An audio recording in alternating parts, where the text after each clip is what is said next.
Assalamualaikum warahmatullahi wabarakatuh. Perkenalkan, kami dari tim Eksibu Ekspor Siabu yang merupakan tim Kukerta Universitas Riau yang berada di Desa Siabu. Siabu merupakan salah satu desa yang berada di Kecamatan Salo, Kabupaten Kampar, Provinsi Riau yang berjarak kurang lebih 17 km dari pemerintahan kota Kecamatan Salo. Mata pencaharian masyarakat Desa Siabu didominasi oleh sektor pertanian dengan jumlah petani kurang lebih sebanyak 3.600 orang. Di sektor pertanian ini sendiri terdiri dari perkebunan sawit, perkebunan karet, lada, dan juga pinang batara. Masyarakat di Desa Siabu telah berhasil membudidayakan tanaman yang dijadikan produk unggulan di desa ini, yaitu tanaman vanili. Tanaman vanili ini adalah tanaman yang dimanfaatkan buahnya untuk pengharum makanan. Jadi buahnya ini diekstrak menjadi bubuk dan dijadikan pengharum makanan. Buah ini adalah berbentuk polong. Nah, teman-teman pasti penasaran kan gimana proses budidaya tanaman vanili ini? Mari kita lihat penjelasan berikut.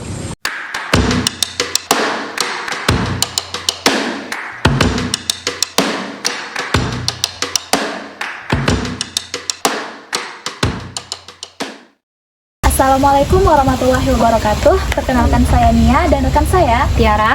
Sekarang kami sudah berada di Taman Perkebunan Emas Hijau Siabu Putra Manggala. Yang berdiri di samping kami sudah ada beberapa narasumber. Assalamualaikum, nama saya Hamdi, anggota kelompok Tani Vanili Jaya. Kemudian oleh Bapak. Ya, kenalkan nama saya Sitoha, penemuan vanili yang ada di Kabupaten Kampar, Khususnya di Siabu. khususnya di desa kita Siabu. Seperti yang kita ketahui nih Pak, di Desa Siabu ini setelah kita lihat cuman Bapak nih salah satu penduduk yang membudidayakan tanaman vanili ini. Nah, kami penasaran juga nih Pak, apa sih yang membuat Bapak untuk membudidayakan tanaman vanili ini di Desa Siabu? Karena kalau menurut saya, intinya kalau vanili itu ramah lingkungan, dipandang pun enak, tidak mudah dihina orang.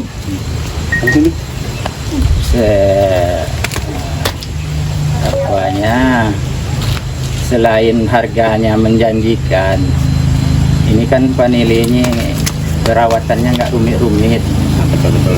dan modalnya pun minimal lah, bisa modal minimal. Itu yang perlu kita kembangkan di desa kita ini. Melihat tanaman Bapak yang sudah subur nih Pak, kalau boleh tahu sejak kapan ya Pak Bapak mulai membudidayakan tanaman vanili ini? Sejak tahun 2020 pertengahan ini. Berarti udah sekitar hampir 2 tahun ya Pak? Ya, 2 tahunan. Nah, ini mendekati masa pembuahannya loh. Nah, seperti yang kami tahu juga nih info dari Bapak sebelumnya, untuk belajar membudidayakan tanaman vanili ini lumayan lama kan gitu Pak? Iya, betul. Nah, bagaimana caranya sih Pak untuk membudidayakan tanaman ini supaya berhasil gitu? Ya, itu sangat rumit itu caranya untuk merawat vanili ini, butuh kesabaran, butuh ketekunan, dan butuh ketelatenan loh. Karena jarang yang lolos di ilmu vanili ini loh. Karena banyak yang kegagalan karena belum tepat cara media tanamnya. Jadi kalau menurut saya, mengapa merawat vanili itu dengan susah payah, memang harus tekun. Terus ya. Mengingat tadi Bapak bilang perawatan vanili ini agak rumit ya Pak. Kira-kira kendala apa saja sih Pak yang Bapak alami ketika Bapak menanam vanili ini?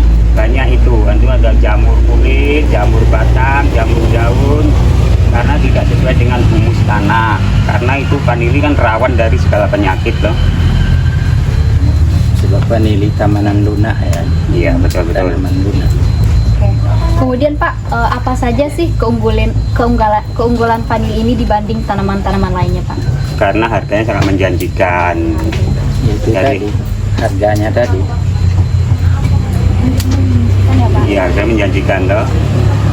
Kan vanili ini nanti hasilnya itu berbentuk kacang polong gitu ya Pak? Iya, betul, kacang polong buncis ya. Kapan nih Pak vanili ini siap untuk panen? Ya, kalau nggak ada meleset, nggak ada masalah di bulan 2023 pertengahan ini loh. Karena itu udah ditafsir sama ahlinya di vanili kita ini loh. Minimal loh. Tapi kalau Minimal umurnya umurnya 3 tahun. tahunan. 3 tahun. Tahun ya Pak? umur 3 tahunan. Siap untuk dipanen Siap gitu ya untuk Pak? dipanen loh. Oke. Kalau misalnya sejauh dari tahun 2020 hingga pertengahan tahun 2022 ini lah Pak, seberapa besar sih Pak persentase keuntungan yang telah diperoleh dari adanya tanaman vanili ini Pak? Keuntungannya banyak kawan. Banyak kawan, banyak persahabatan, sampai kemana-mana, sampai ke seluruh Indonesia toh. Oke, relasinya banyak ya, jadi ya betul. Pak? Kalau keuntungan Bapak bilang dari kawan nih ya Pak. Iya. Kalau untuk biaya perawatan sendiri, Bapak sudah mengeluarkan berapa banyak nih Pak? Itu kalau dihitung nggak terhitung lagi. Karena dari segalanya pun kalau kita nggak bisa membuat itu pupuknya, itu tiangnya, itu apanya, sangat banyak uang. Karena kita kelola sendiri pupuknya, cara apanya kita bikin sendiri. Jadi agak keringanan sedikit loh. Semua pakai organik semuanya, Iya. nggak ada pakai kimia. Pakai Semua organik. nilainya karena organik ya Iya. Pak? Betul. Oke, kemudian nih Pak, kalau misalnya untuk tanaman vanili ini sudah siap dipanen, biasanya untuk penyortirannya itu ke mana biasanya itu Pak? Penyutiran ABC-nya, Iya. ya kita ke Bangka Belitung ini loh. Karena di situ ada dosen kita juga yang menerima nanti buahnya ini loh. Berarti untuk di Kampar sendiri tuh belum ada ya Pak? Belum ada perdana untuk Provinsi Riau kita. Nah, yang terakhir nih Pak, apa sih harapan Bapak untuk tanaman vanili khususnya di Desa Siabu ini Pak? Insya Allah saya bertekad akan mengembangkan ini sampai ke Kabupaten Kampar mengikuti semua. Bukan cuma satu pedesaan Siabu, tapi satu kabupaten ikut membudidayakan. Oke, luar biasa sekali ya harapan dari Pak Toha untuk kemajuan Desa Siabu ataupun untuk Kabupaten Kampar. Nah, mungkin itu Pak wawancara dari kami mengenai tanaman vanili ini. Nah, mungkin kami mengucapkan terima kasih kepada kedua narasumber kita yang telah bersedia untuk diwawancarai. Mungkin saya Yustiara Rahmi dan juga rekan saya Karunia Putri. pamit undur diri. Assalamualaikum warahmatullahi wabarakatuh.